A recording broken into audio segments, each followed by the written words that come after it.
మనం ప్రభుని ఆరాధించక ముందు లేఖన భాగంలో నుంచి ప్రభు ఎందుకు ఆరాధించాలా, ఆయన మన జీవితంలో చేసిన కార్యం ఏంటి, ఆయన ఎటువంటి వాడు అనే విషయాలు మనము ప్రభు వాక్యం ద్వారా తెలుసుకున్న వారమై నూతనమైన రీతిలో ప్రభును ఆరాధించడానికి మనము వర్తమానం ఇచ్చేది. వర్తమానం యొక్క ఉద్దేశం ఏంటంటే ప్రభును నూతనమైన రీతిలో ఎరిగి నూతనమైన రీతిలో చేసిన ఆరాధన చేయాలన్నా నూతనమైన రీతిగా వాక్య ప్రకారము ప్రభును ఆరాధించాలి. ఆ విధంగా మనం కూడా సిద్ధపడి రావాలి. ఆరాధన మనం ఏ విధంగా భౌతికంగా మనం సిద్ధపడి వచ్చినామో హృదయంలో కూడా ప్రభా ఏదైనా నాతో మాట్లాడు ప్రభా, మీరు ఎటువంటి వారు నాకు బయలుపరచుకో ప్రభా, మీ స్వరూప లక్షణము, మీ స్వభావ లక్షణము, మీ గుణాతిశయములు ఏంటో మాకు బయలుపరచు ప్రభా, తద్వారా నా హృదయం ఆరాధనతో నింపు ప్రభా అని ఆ విధంగా ప్రార్థన చేసుకొని సిద్ధపడుతూ మనం అందరికీ వచ్చినప్పుడు దేవుడు ప్రభు మనకు తప్పగా ప్రత్యక్షపరచుకుంటాడు. ఆశ గల ప్రాణం ఆయన తృప్తిపరిచే దేవుడు. కాబట్టి మనలో ఆశ ఉండాలి. నేను ఎవరో ఎట్టివాడో నేను తెలుసుకోవాలా. లూకాసు వార్త 19వ అధ్యాయంలో ఒక వ్యక్తి ఉన్నాడు కదా, తీర్థం నేను చెప్పినప్పుడు తిద్దురు కానీ. లూకాసు వార్త 19వ అధ్యాయంలో ఒక వ్యక్తి ఉన్నాడు. ఎవరైనా జక్కయ్యకి ఏం ఆశ కలిగింది? యేసు ఎవరో అంతమంది ఉన్నారు ఎరుకో పట్టణంలో, వాళ్ళకి ఎవరికి ఆశ లేదు. అయితే జక్కయ్యకి ఆశ ఉన్నది. ఏ ఆశ అంటే యేసు ఎవరో చూడాలి. ఆశ ఉంది కానీ చూడలేని పరిస్థితి తనలో ఉన్నప్పుడు ప్రభు ఏం చేశాడు? ప్రభువే తన దగ్గరకు వచ్చినాడు కదా. సో ఆ విధంగా మనలో కూడా ఆశ ఉండాలి. ప్రభు మీరు ఎవరో, మీరు ఎటువంటి వారో నాకు బయలుపరచుకోండి ప్రభు అంటే తప్పక ప్రభు తను బయలుపరచుకుంటాడు. బయలుపరచుకున్నప్పుడు మన హృదయం ఆరాధనతో తప్పక నిండిపోతుంది. హృదయంలో ఆరాధన ఆదివారం వచ్చినప్పుడు కాదు, ప్రతినిత్యము ప్రభును మనం ఆరాధిస్తూనే ఉండాలి. ప్రభు కృతజ్ఞులమైనా జీవించాలి. కాబట్టి ప్రభును ఆరాధించుటకు లూకాసు వార్త 15వ అధ్యాయంలో మనకు ఒక తెలుసు. లూకాసు వార్త 15వ అధ్యాయంలో ఏమున్నాయి? 3 ఉపమానాలు ఉన్నాయి కదా. ఏమేమి ఆ 3 ఉపమానాలు? ఒకటి తప్పిపోయిన గొర్రె, రెండవది తప్పిపోయిన నాణ్యము, తప్పిపోయిన కుమార్. తప్పిపోయిన వాళ్ళు ఎంతమంది ఉన్నారు అక్కడ? 3 ఉన్నారు. గొర్రె ఒకటి తప్పిపోయింది, నాణ్యం ఒకటి తప్పిపోయింది, కుమారుడు ఒకటి తప్పిపోయింది. ఇప్పుడు మనం తప్పిపోయిన గొర్రె గురించి కొన్ని తలంపులు మనం చూసుకుంటాం. లూకాసు వార్త 15వ అధ్యాయంలో, లూకాసు వార్త 15వ అధ్యాయం, లూక్స్ గాస్పెల్ చాప్టర్ 15. లూకాసు వార్త 15వ అధ్యాయము 7వ వచనం. అందరం కలిసి కదా 6-7 వచనం.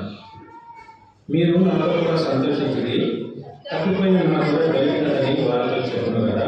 అటువలే మారు మనసు ఆకర్షణ 99 మంది నీతిమంతుల విషయమై కాదు సంతోషము కంటే మారు మనసు పొందు ఒక్క పాపి విషయమై పరలోకమందు ఎక్కువ సంతోషము కలుగును.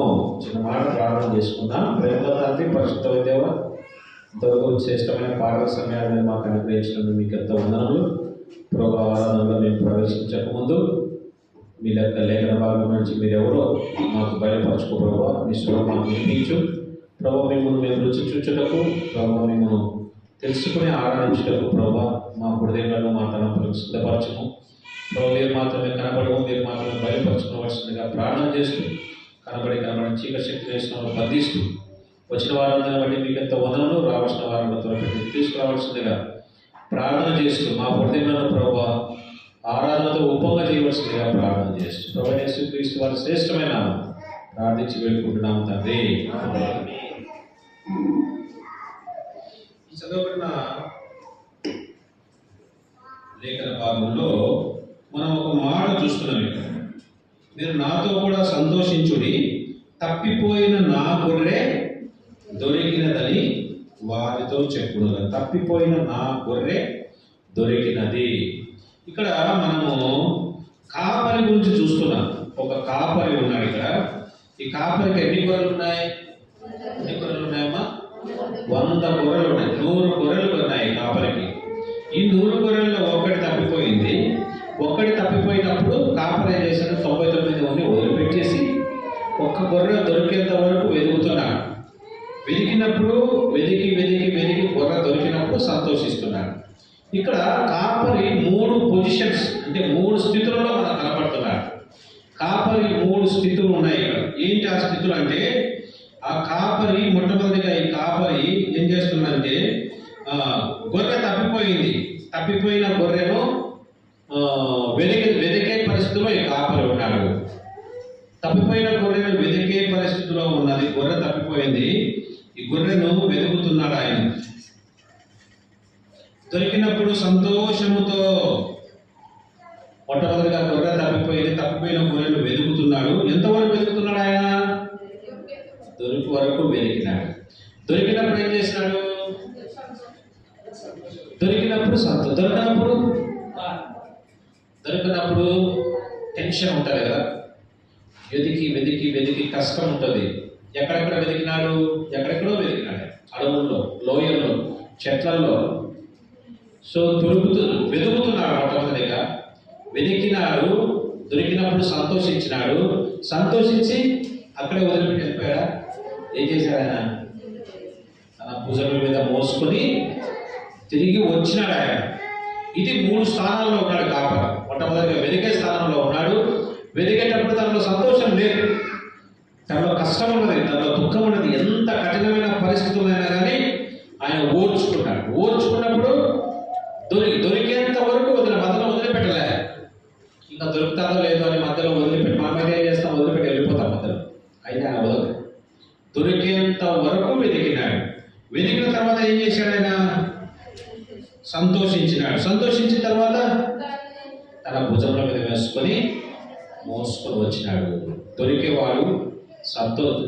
వెతికేవాడు, మనం దొరికినప్పుడు సంతోషించడం మాత్రమే కాదు, తన భుజముల మీద మోసేవాడు ఈ కాపరి. సో ఈ గొర్రె తప్పిపోయింది.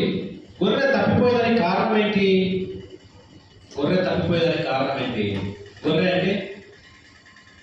గొర్రె అంటే అమాయకమైన జీవే అర్థం. గొర్రె ఎలా తప్పిపోయింది? తెలిసి తెలియక. అందుకే అపోస్తలుడైన పౌలు ఏమంటాడు? 1 తిమోతి 1వ అధ్యాయంలో, అవివేకం వల్ల తెలియక చేసింది కనుక నేను పూర్వము హానికరుడను, హింసకుడను, దూషకుడను అయితే ప్రభు నన్ను కనికరించినాడు. ఎందుకు కనికరించినాడు? తెలియక చేసింది కనుక. చూడండి 1 తిమోతి 1వ అధ్యాయము.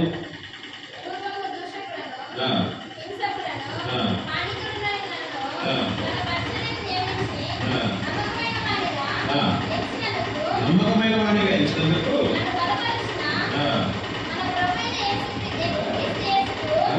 క్రీస్తు యేసుకు కృతజ్ఞుడనై ఉన్నాను. తెలియక అవిశ్వాసము వలన చేసితిని కనుక. తెలియక అవిశ్వాసము వలన, తెలియక చేశాను అంటున్నాడు ఆయన. తెలియక ఏమేం చేసినాడు? సంఘాన్ని హానికరుడు, హింసకుడు, దూషకుడు, ఇవన్నీ ఎట్లా చేశాడట?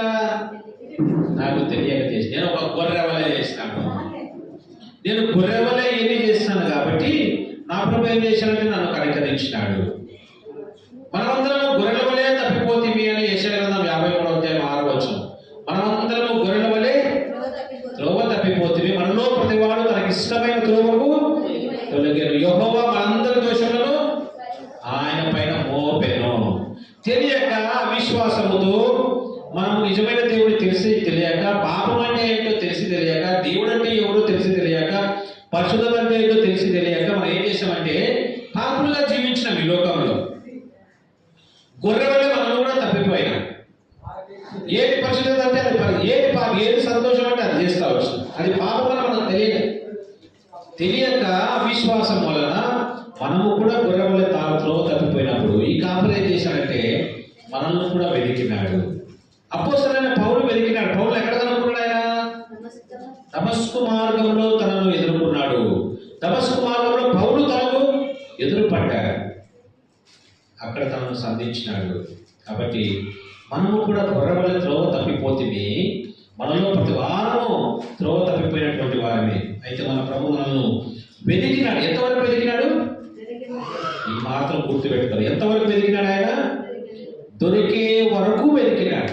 ఎంత కష్టమైన భరించినాడు, ఎంత శ్రమైన ఓర్చుకున్నాడు.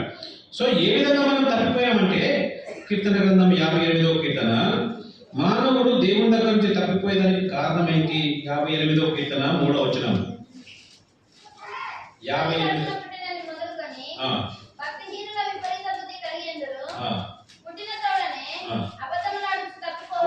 అబద్ధములాడుచు పుట్టిన తోడనే అబద్ధములాడుచు తప్పిపోదురు. 58వ కీర్తన 3వ వచనంలో తల్లి కడుపున పుట్టినది మొదలుకొని భక్తిహీనులు విపరీత బుద్ధి.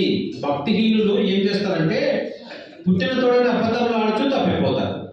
దేవుని దగ్గర నుంచి మానవుడు తప్పిపోయేదానికి కారణం ఏంటంటే భక్తిహీనత. భక్తిహీనతను బుద్ధిహీనత అని కూడా అంటారు. ఫూలిష్నెస్ అంటే భక్తి లేదు, నిజమైన భక్తి లేదు. భక్తి అంటే భక్తితో పాటు ఏముండాలా? బైబిల్ ఏముంది? భక్తికి ముందు ఏం రాస్తారు? యెహోవా యందు భయభక్తులు. భక్తి ఉన్నది మనకు, అయితే ఏం లేదు? భయం లేదు. భయం లేకుండా భక్తిహీనులముగా జీవించి తప్పిపోయాడు. పుట్టిన తోడనే అంటే మానవుడు ఎప్పుడు తప్పిపోయాడు? పుట్టిన తోడనే, జన్మతోనే మానవుడు తప్పిపోయాడు. జన్మతోనే పాపంలో జన్మిస్తున్నాడు కాబట్టి జన్మతోనే మానవుడు తప్పిపోయినాడు. జన్మతోనే తప్పిపోయిన మానవుడు, జన్మతోనే భక్తిహీనుడుగా మారిన మానవుడు, జన్మతోనే దేవుని భయం లేకుండా మానవుడు జన్మించినాడు కాబట్టి మానవుడు తప్పిపోయాడు. గొర్రె వల్లే మానవుడు తప్పిపోయినాడు. ఎందుకు గొర్రె అంటున్నాడు ఇక్కడ అంటే భక్తి ఏంటో భయం ఏంటో తెలియదు, నిజమైన దేవుడు ఏంటో తెలియదు. కాబట్టి పుట్టిన తోడనే అబద్ధములు ఆడచ్చు మానవుడు ఏం చేస్తారంట? తప్పిపోతారు. మానవుడు తప్పిపోయానికి కారణం ఏంటంటే భక్తిహీనత. దేవుని యందు భయం లేకపోవడము. దేవుని భయం లేకుండా, భక్తి లేకుండా మానవుడు తప్పిపోయాడు. మనం కూడా ఒకప్పుడు అలాగే తప్పిపోతుంది. అదే కీర్తన గ్రంథం 95వ కీర్తన ఇంకా మానవుడు ఏ విధంగా తప్పిపోతున్నారు? కీర్తన 95వ కీర్తన 10వ వచనం. ఇశ్రాయేలు ప్రజల గురించి ఆయన చెప్తూ ఆయన ఏమంటున్నాడు? 95:10. ఆ తరము వారి వలన నేను విసిగి వారు హృదయమున తప్పిపో ప్రజలు వారు నా మార్గము తెలుసుకోలేదని అనుకుంటుని. హృదయంలో తప్పిపోయే ప్రజలు అంటే మనుషులు బాగానే ఉన్నారు, హృదయం దేవునికి దూరం అయిపోయింది. అందుకే మనకు తెలుసు ఈ ఇర్మియా గ్రంథం 17వ అధ్యాయం 9వ వచనంలో ఏం రాయబడింది అక్కడ? హృదయము అన్నిటికంటే మోసకరమైనది, ఘోరమైన వ్యాధి కలది. మానవుడు తప్పిపోయేందుకు కారణమైనది వారి యొక్క హృదయమే. చెడిపోయిన హృదయము, తప్పిపోయిన హృదయము, చెడిపోయిన హృదయము కలిగిన మానవుడు బాగానే ఉన్నాడు, అయితే హృదయం చెడిపోయింది, హృదయంలో వ్యాధి ఉన్నది. అందుకే మనకు తెలుసు మత్తయి సువార్త 5వ అధ్యాయం 8వ వచనం, హృదయ శుద్ధి గలవారు ధన్యులు వారు దేవుణ్ణి చూస్తారు. హృదయంలో శుద్ధి. ఒకప్పుడు చెడిపోయిన హృదయం కలిగి ఉన్నాం. అందుకే యేసుక్రీస్తు ప్రభువు ఈ లోకంలో ఉన్నప్పుడు మార్కు సువార్త 7వ అధ్యాయం 21వ వచనంలో ఆయన ఏమని చెప్పారు? లోపల నుండి అనగా మనుష్యుడి హృదయంలో నుండి దురాలోచనలను అని లిస్టు చెప్పి ఇవన్నీ లోపల నుండి బయట వెళ్ళి మానవుని అపవిత్రపరుస్తుంది. చెడిపోయిన హృదయం కలిగిన వారము కాబట్టి మనం తప్పిపోయినాము. మనం హృదయంలో తప్పిపోయినా. శరీరం బాగానే ఉంది, అయితే మన హృదయం దేవునికి దూరం అయిపోయిన పరిస్థితిలో ఉన్నాం. మొట్టమొదటిగా ఏ విధంగా తప్పిపోయినాము? భక్తిహీనులముగా, దేవుని యందు భయం లేని వారంగా మనం తప్పిపోయినాము. పుట్టిన తోడనే మనం తప్పిపోయినటువంటి వారు. రెండవదిగా మనము హృదయంలో తప్పిపోయినటువంటి ప్రజలము. మూడవదిగా మనం చూస్తే సామెతల గ్రంథం 19వ అధ్యాయం. సామెతల గ్రంథం 19వ అధ్యాయం. తప్పిపోయిన గొర్రెను వెతికినట్లు మనల్ని కూడా ప్రభు వెతికాడు. ఆయన కూడా మనకు మంచి కాపరే. 19వ అధ్యాయం 2వ వచనము, ఒకడు తెలివి లేకుండా మంచిది కాదు, తొందరపడి నడుచువాడు దారి తప్పిపోవును. చాలు, తొందరపడి నడుచువాడు, తొందరపడి నడుచువాడు ఏమవుతాడంట?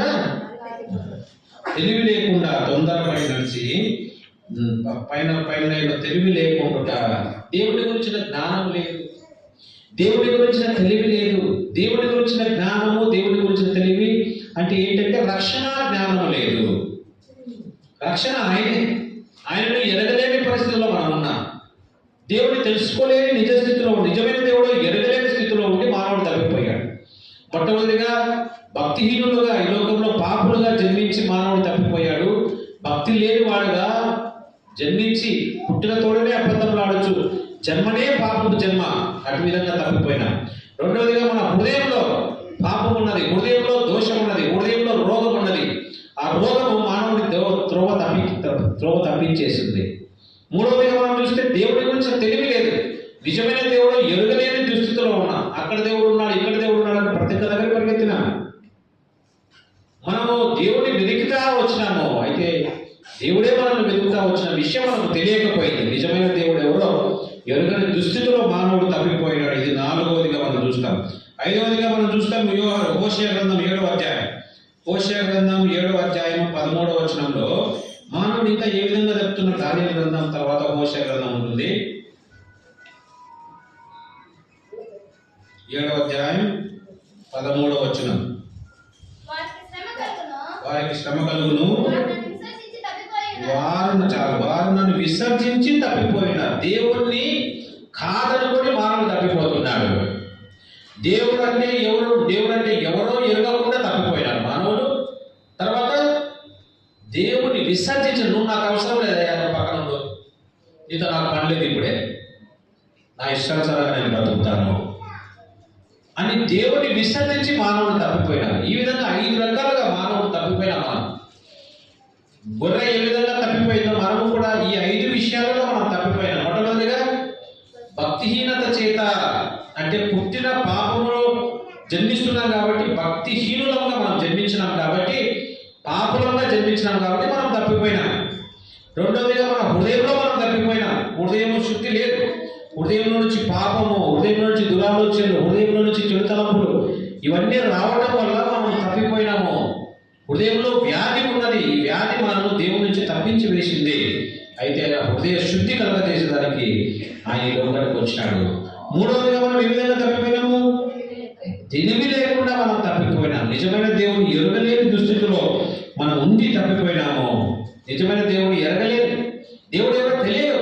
అమాయక ప్రజలముగా అక్కడ ఉన్నాడు దేవుడు, ఇక్కడ ఉన్నాడు దేవుడు, ఈయన దేవుడు, ఆయన దేవుడు అంటే ప్రతి ఒక్కరిని మానవులను కూడా దేవుడుగా చేసుకొని పూజించినాము. రాళ్ళను కూడా దేవుడుగా చేసుకొని పూజించినాము. అనేకమైన వాటిని, సూర్యుని, చంద్రుని, ఆకాశ నక్షత్రాలను కూడా దేవుడుగా చేసుకొని పూజించినటువంటి వారము. అమాయకముగా తెలివి లేకుండా మనం తప్పిపోయినటువంటి వారు. నాలుగవది మనం చూస్తే దేవుని విసర్జించి తప్పిపోయినాం.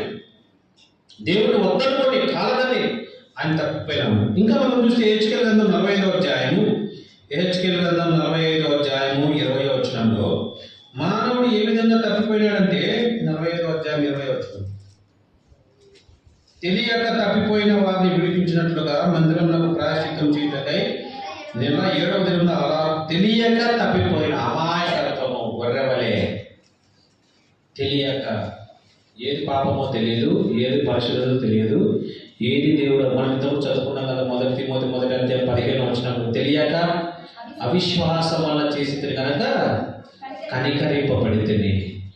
ఈ విధంగా మానవుడు తప్పిపోయాం. మనం కూడా తప్పిపోయిన స్థితిలో ఒకప్పుడు ఉన్నాం. గొర్రెవలి మనం కూడా తప్పిపోయినాం. ఆయన మంచి కాపరి. గొర్రెవలి తప్పిపోయిన మనలను ఏం చేశాడు? ఆయన వెతికి దానికి లోకానికి వచ్చినాడు. నశించిన దానిని వెతికి రక్షించుటకు మనుష్య కుమారుని లూకా సువార్త 19వ అధ్యాయము 10వ వచనంలో ఈ మాట రాయబడింది. నశించిన దానిని వెతికి రక్షించుటకు మనుష్య కుమారుని లోకానికి వచ్చెను. మనం నశించిపోయినాము. గొర్రె వల్లే ఆ నశించిపోయే స్థితిలో మనం ఉండివి, తప్పిపోయిన స్థితిలో మనం ఉన్నాం.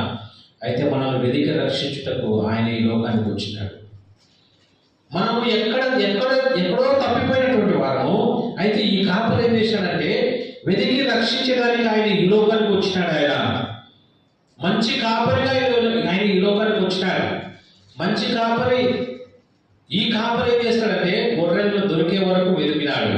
ఎక్కడ వెతికినాడు? ఆయన ఎక్కడెక్కడో వెతికినాడు. మనం ఎక్కడ దుర్మార్గమైన స్థితిలో పడినాం, ఎక్కడ చెడిపోయిన స్థితిలో, ఎక్కడ పాపం చేస్తున్నామో, ఎక్కడ సారాయి కొట్టు దగ్గర, ఎక్కడ మనం అపవిత్రమైన ప్రదేశంలో, ఎక్కడ మనము దుర్మార్గమైన ప్రదేశంలో, ఏ ప్రాంతాల్లో మనం తిరిగినామో ఆ ప్రాంతాలన్నింటిలో మనం వెతికినాడు. ఆయన ఎంతవరకు వెతికినాడు? దొరికేంత వరకు వెతికినాడు. ఈ వెతికేటప్పుడు ఆయన ఎంత కష్టపడ్డాడు, ఎంత శ్రమ పడ్డాడు, ఎంత అరణ్యంలో ముళ్ళు గుచ్చుకుంటాయి, అరణ్యంలో శ్రమ పడి ఉంటుంది, అరణ్యంలో రాళ్ళు కొట్టుకుంటే కాళ్ళకి, అరణ్యంలో ఎండలో తిరిగినాడు. ఆయన అరణ్యంలో ఆయన తాగడానికి నీళ్లు ఉన్నాయో లేదో మనకు తప్పిక కొన్నాడు. ఆయన అరణ్యంలో ఆయనకు ఆకలి వేసి ఉంటుంది, మిట్ట మధ్యాహ్నం నడిచినాడేమో, వర్షంలో నడిచినాడేమో, అన్ని పరిస్థితుల్లో ఆయన ఓర్చుకున్నాడు. అన్ని పరిస్థితుల్లో ఆయన ఓర్చుకుంటూ వెళ్ళాడు. అందుకే ద్వితీయోపదేశకాండంలో యాకోబుని ఎక్కడ కనుక్కున్నాడు ఆయన ద్వితీయోపదేశకాండం 32వ అధ్యాయము, ద్వితీయోపదేశకాండము 32వ అధ్యాయంలో యాకోబును కనుక్కున్నాడు ఆయన. యాకోబును ఎక్కడ కనుక్కున్నాడంటే వెతికి యాకోబును ఎక్కడ కనుక్కున్నాడంటే యాకోబును 32వ అధ్యాయము 32వ అధ్యాయం 10వ వచనం. అరణ్య ప్రదేశంలోను భీకర ధ్వనిగల పాడైన ఎడారిలోను వాని కనుగొని ఆవరించి పరామర్శించి తన కనుపాప వలె చాలు. అరణ్య ప్రదేశంలోను భీకర ధ్వనిగల పాడైన ఎడారిలోను యాకోబు పడినాడంట. అక్కడికి పోయి అతన్ని కనుక్కున్నాడు. అరణ్య ప్రదేశంలో ఏముంటాయి? క్రూర మృగాలు ఉంటాయి, ముళ్ళులు ఉంటాయి, అదేమి నీళ్లు దొరకవు, అదేమి మనకు మంచిగా రోడ్లు ఉండవు, ఎంతో కష్టం ఉంటుంది, మార్గం ఉండదు. భీకర ధ్వనిగల పాడైన ఎడారిలో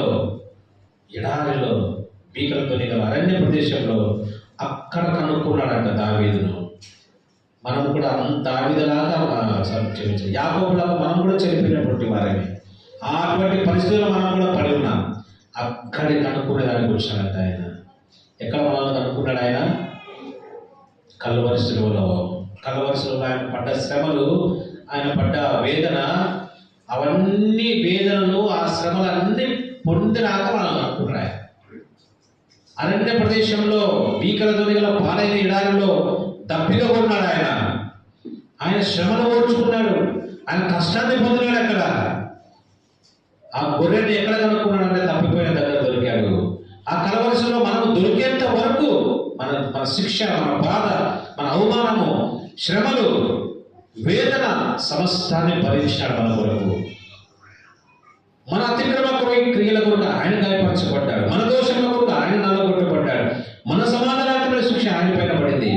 ఆయన పొందిన దెబ్బల చేత మనకు స్వస్థత. మనల్ని ఎక్కడ కనుక్కున్నాడు? శిలువలో కనుక్కున్నాడు. మనల్ని దొరికే వరకు శిలువలో ఆయన వదిలిపెట్టలేదు. శిలువ మరణం పొందునంతగా తగ్గించుకున్నాడు. శిలువ మరణంలో ఆయన పొంది సమాప్తం అని కేక వేశాడు. ఏంటి ఆ సమాప్తము? అందరూ దొరికారు నాకు, ఇంకా ఈ శ్రమ చాలు, ఈ దుఃఖము చాలు, వీళ్ళంతా నాకు దొరికారు, అందరినీ నేను సంపాదించుకున్నాను. ఎవరైతే తప్పిపోయినా అందరినీ సంపాదించుకున్నాను, సమాప్తము అని కేక వేసి ప్రాణం విడిచాడు. దొరికినప్పుడు ఏమైందంట? సంతోషించినాడు. అంతకుముందున్న దుఃఖం అంతా ఎగిరిపోయింది. కలవరసులో ఆయన పొందిన బాధ, అవమానం, నిందలు, ముఖం పైన ఉమ్మి తిరస్కారాలు అన్నీ మర్చిపోయినాడు, సంతోషించినాడు. మనల్ని గురించి సంతోషించినాడు. పెళ్లి కుమారుడు పెళ్లి కుమార్తెలు చూసి సంతోషించినట్లు నీ దేవుడైన యెహోవా నీ యందు సంతోషించుచున్నాడు. మన ఎందుకు సంతోషించినాడు ఆయన. ఏ విధంగా ప్రసవ వేదన పడిన స్త్రీ బిడ్డను కంటూనే బిడ్డను చూస్తూనే తన వేదనంతా మర్చిపోతుందో, ఆ విధంగా మన ప్రభు మనను దొరికినప్పుడు కలవరసులో ఆయన పొందిన శ్రమంతా మర్చిపోయినాడు, వేదనంతా మర్చిపోయినాడు, అవమానమంతా మర్చిపోయినాడు, మనల్ని తిరిగి సంపాదించుకున్నాడు. ఆయన శ్రమలు, ఆయన దుఃఖం, ఆయన బాధ చూస్తే అవి ఆయన కాదు, మనమే. అవి మన స్థానంలో మనం పొందిన అవమానము ఆయన పొందినారు. తెలియక అవిశ్వాసం వల్ల మనం చేసిన పాపములకు మనం శిక్ష అనుభవించవలసిండగా ఆయన శిక్ష అనుభవించినాడు. అవమానం పొందినాడు, నిందలు పొందినాడు. సమాధి చేయబడి మృత్యుంజయుడు తిరిగి లేచుట ద్వారా మనల్ని కనుక్కున్నాడు ఆయన. అరణ్య ప్రదేశంలోనూ భీకర ధ్వనిగల పాడైన ఎడారిలోనూ వానిని కనుగొన్నాడు. వానిని ఏం చేశాడంట? పరామర్శించినాడు, కనుపాప ఆవరించినాడు. కనుపాప వలె వాడిని చూడండి, ఎన్ని పరిస్థితులు ఉన్నాయి. కనుగొనడంలో వదిలేలే, కనుగొన్న తర్వాత పరామర్శించినాడు, పరామర్శించిన తర్వాత ఆవరించినాడు, ఆవరించిన తర్వాత కనుపాప వలె కాపాడు. అదే కాపరి యొక్క పరిస్థితి. కాపరి తప్పిపోయిన వాళ్ళను వెతికినాడు, వెతికినప్పుడు దొరికినప్పుడు సంతోషించినాడు, తన శ్రమంతా మర్చిపోయినాడు. శ్రమంతా మర్చిపోయిన తర్వాత ఏం చేస్తున్నాడు? ఆయన తన భుజముల మీద మోసుకొని వస్తున్నాడు. తన భుజం మీద మోసుకొని వచ్చి ఆయన ఏం చేస్తున్నది? తిరిగి తన మందలో మనల్ని చేర్చుకున్నాడు. దొరికినప్పుడు సంతోషముతో తను చూడండి 5వ వచనం, లూకా సువార్త 15వ వచనం. అది దొరికినప్పుడు సంతోషముతో దానిని తన భుజముల మీద వేసుకొని ఇంటికి వచ్చి సంతోషిస్తున్నాడు. భుజముల మీద మోసుకునేవాడు ఈయన. మన ప్రభు మనను దొరికినప్పుడు ఏం చేస్తాడంట? దొరికినప్పుడు సంతోషించి, ఏ విధంగా అయితే 32వ అధ్యాయం 10వ వచనంలో కనుగొని పరామర్శించి ఆవరించి కనుపాప వలె కాపాడినాడు, ఇక్కడ ఈ కాపరి ఏం చేస్తున్నాడంటే వారిని తన భుజముల మీద మోసుకొని వస్తున్నాడంట. భుజముల మీద మోసుకొని వచ్చేవాడు కాపరి. మన భారాన్ని భుజముల మీద మోసుకోవడం అంటే ఇంక మనం నడవాల్సిన అవసరం ఉందా? మన భారం అంతా తన పైన మోసుకున్నాడు ఆయన. అందుకే ఈయన పేరేముంది? యెషయా గ్రంథం 9వ అధ్యాయం 6వ వచనంలో, ఏలైనగా మనకు శిశువు పుట్టెను, మనకు కుమారుడు అనుగ్రహించబడెను, ఆయన భుజముల మీద రాజ్య భారం అంతా తన భుజముల మీద మోసుకునేవాడు. మనము తన ప్రజలను తన భుజముల మీద మనల్ని మోసుకుని వస్తున్నాడు ఆయన. మోసుకొని వచ్చేవాడు కాపరిగా మనల్ని మోసుకున్నాడు. నడవలేని పరిస్థితులు, సొమ్మసిల్లిపోయిన పరిస్థితులు, అనారోగ్యమైన పరిస్థితుల్లో, మనకు దిక్కుతోచని స్థితిలో, మనము కాళ్ళు సొమ్మసిల్లిపోయి నీరసించిపోయి సరైన మోకాళ్ళు కలిగిన పరిస్థితుల్లో, ప్రభువా ఈ లోక యాత్రను ఇంకా నేను కొనసాగించలేనేమో ప్రభువా, ఇంకా నేను ముందుకు సాగిపోలేనేమో ప్రభువా, ఈ పరిస్థితులన్నీ చూస్తే జీవితం ముగిసిపోతుందేమో అనుకొని మనం కృంగిపోయిన పరిస్థితుల్లో మనల్ని ఎత్తుకొని తన భుజం మీద మోసుకొని వచ్చిన వాడు ఆయన. అందుకే ద్వితీయోపదేశకాండం 1వ అధ్యాయం 31వ వచనంలో మోషే దేవుడి ప్రజలను గురించి దేవుడు ఏ విధంగా వారిని నడిపిస్తూ వచ్చినాడో గుర్తు చేస్తాడు. ద్వితీయోపదేశకాండం 1వ అధ్యాయం 31వ వచనం, ఐగుప్తులోను అరణ్యములోను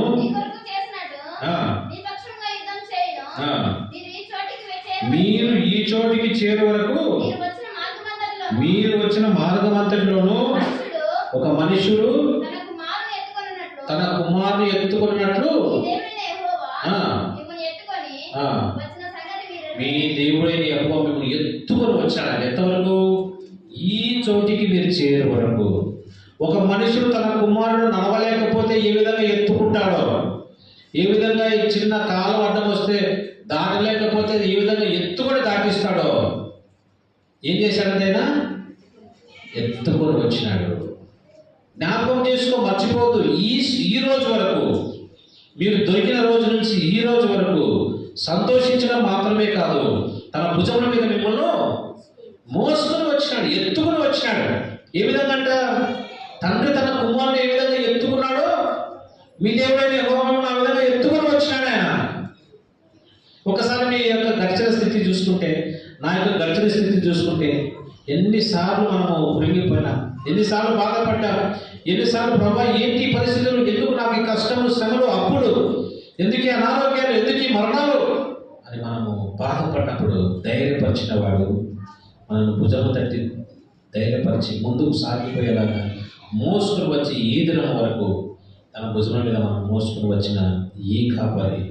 యెహెజ్కేలు గ్రంథం 34వ అధ్యాయము, యెహెజ్కేలు గ్రంథం 34వ అధ్యాయం 16వ వచనం, యెహెజ్కేలు గ్రంథం 34వ అధ్యాయం 16వ వచనం. ఈ కాపరి ఇంకా ఎలా చేస్తున్నాడు? 34 తప్పిపోయిన దానిని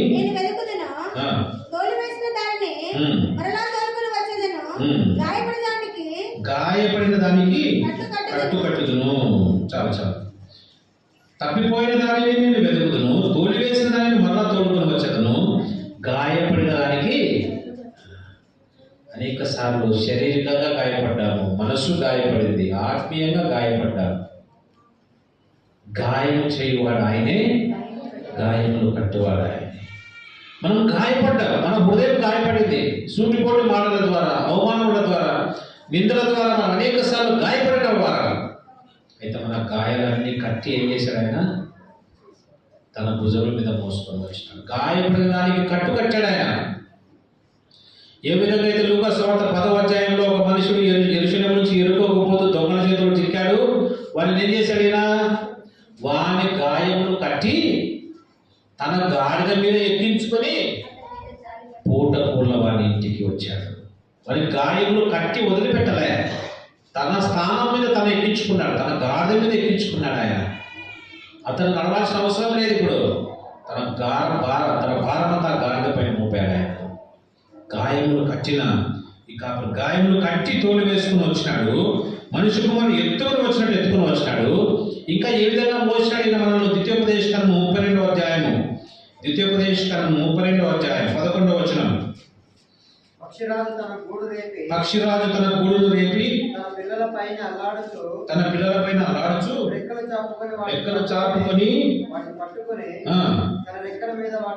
తన రెక్కల మీద వాటిని మోయినట్లు యెహోవా వాణిని నడిపించు. పక్షిరాజు తన గూడును రేపి తన రెక్కల మీద పిల్లలను మోసినట్లు. పక్షిరాజు గద్ద ఏం చేస్తుందంట? ఎత్తుకున్న ప్రదేశంలో గుడ్లు పెడుతుంది. కొండ యొక్క నిటారు ప్రాంతంలో చివరి ప్రదేశంలో గూడు పెట్టుకుంటుంది, పిల్లలు కట్టుకుంది. పిల్లలు గుడ్డు పెట్టి పిల్లలు లేపిన తర్వాత ఏం చేస్తుందంట? అక్కడి నుంచి బిడ్డలు ఏ విధంగా మోసుకొని వస్తుందంట? తన రెక్కల మీద మోసుకొని వస్తుంది. పక్షిరాజు ఎంతో ఎత్తుకు పోతుంది, ఎంతో కిందికి తీసుకుని వస్తుంది తన పిల్లల్ని. ఈ విధంగా రెక్కల మీద అలాడినట్లు పక్షిరాజు ఏ విధంగా తన పిల్లలను రెక్కల మీద మోసిందో, ఒకవేళ ఆ మోయటంలో పిల్ల ఎక్కడైనా పడిపోతుంటే ఏం చేస్తుంది పక్షిరాజు? మళ్ళా వచ్చి తన రెక్కలు పెడుతుంది దాని కింద. ఆ విధంగా మిమ్మల్ని మోసుకొని వచ్చానన్నాడు మన ప్రభు. మనం భుజాల మీద మోసిన వాడు ఆయన. ఈ చోటికి చేరు వరకు, ఈ ప్రదేశం వరకు ఆయన మనల్ని ఏం చేశాడు? తన భుజముల మీద మోసినటువంటి వాడు. ఏ విధంగా మోసాడు? 3 రకాలుగా మోసాడు. కాపరిగా మోసినాడు, రెండవదిగా ఒక తండ్రిలాగా మోసినాడు, మూడవదిగా పక్షిరాజు వలె తన బిడ్డను మోసినట్టు మోసినాడు. ఈయన మోసేవాడు ఆయన.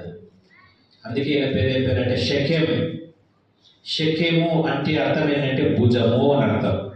భుజము ఆ పాత నిబంధన గ్రంథంలో ప్రధాన యాజకుడి భుజము మీద ఈ పక్క 6 ఈ పక్క 6 గోత్రముల పేర్లు ఉంటాయి. ఇశ్రాయేలు ప్రజల గోత్రముల పేర్లు. అంటే ఏమని? తన భుజముల మీద వారిని మోసేవాడు ఆయన అర్థం. షెకెము మన ప్రభు, మనల్ని మోసేవాడు ఆయన. మనం కృంగిపోకూడదు, మనం భయపడకూడదు, అలసిపోకూడదు. మనకు కలిగిన శ్రమల గురించి, మనకు కలిగిన కష్టాల గురించి, అనారోగ్యాల గురించి, వ్యాధుల గురించి, మరణాల గురించి, వీటన్నిటి గురించి మనము కృంగిపోకూడదు. ఎందుకు? షెకెము మన ప్రభు. ఒక తండ్రి తన కుమారుని ఏ విధంగా మోస్తాడు, మనల్ని మోస్తాడు ఆయన. ఒక కాపరి తప్పిపోయిన గొర్రెను వెతికి రక్షించి దాని గాయములు కట్టి తనను ఆదరించి ఓదార్చి తన భుజముల మీద మోస్తాడు ఆయన, మనల్ని మోసుకొని వస్తాడు ఆయన. పక్షిరాజు తన బిడ్డను ఏ విధంగా తన రెక్కల మీద మోసుకొని వచ్చిందో ఆయన మనల్ని మోసుకొని వచ్చాడు ఇంతవరకు. అందుకే ఈ సంఘం గురించి పరమగీతం గ్రంథంలో ఈ సంఘం ఏ విధంగా వస్తుందంట? పరమగీతం గ్రంథంలో 5వ అధ్యాయము, తన ప్రియుని మీద ఆనుకులుచు వస్తున్న ఈ యొక్క ప్రసంగి పరమగీతంలో 8వ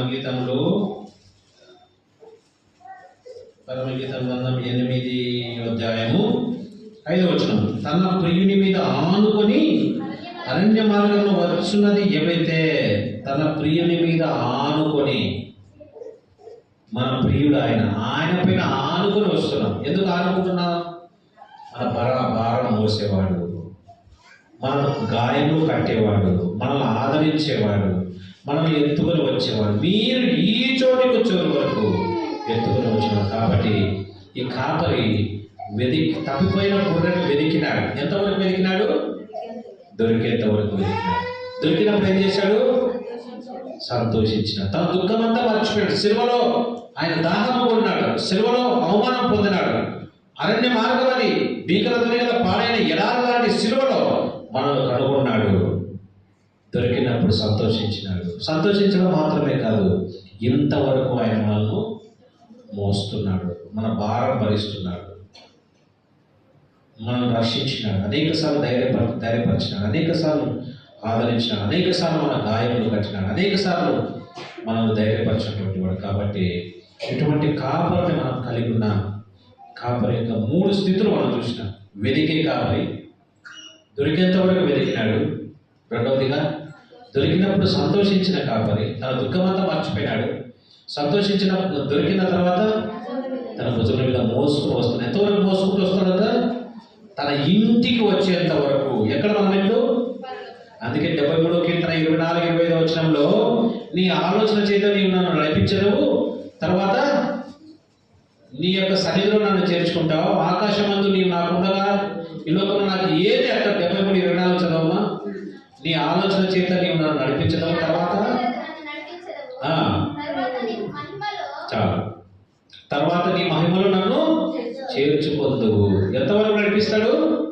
ఆయన మహిమలో చేర్చుకునేంత వరకు తన మనల్ని మోస్తాడు ఆయన తన భుజముల మీద. కాబట్టి ఇటువంటి కాపాలని మనం కలిగి ఉన్నాం. తప్పిపోయినటువంటి వారిని భక్తిహీన చేతను, బలహీనత చేతను, అమాయకత్వం చేతను, తెలియక చేస్తుంటాము, హృదయంలో తప్పిపోయినటువంటి వారము. అయితే మనం వెతికిన నశించిన దాన్ని వెతికి రక్షించడానికి ఆయనే ఈ లోకానికి వచ్చాడు. మనం ఆయనను వెతకలే, ఆయనే మొదట మనల్ని వెతికినాడు. కాబట్టి ఆయన మనం పూజించి ఆరాధించబద్ధమై ఉన్నాం. చిన్న పాట పాడుకుందాం మనము. ఆ సమయంలో సందేశం పిల్లలు సందర్శనం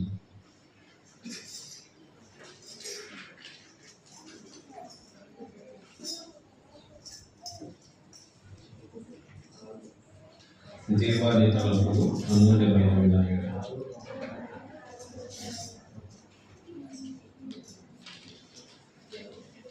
నూట 128 సాంగ్ నెంబర్ 128, 128 పాట సంఖ్య.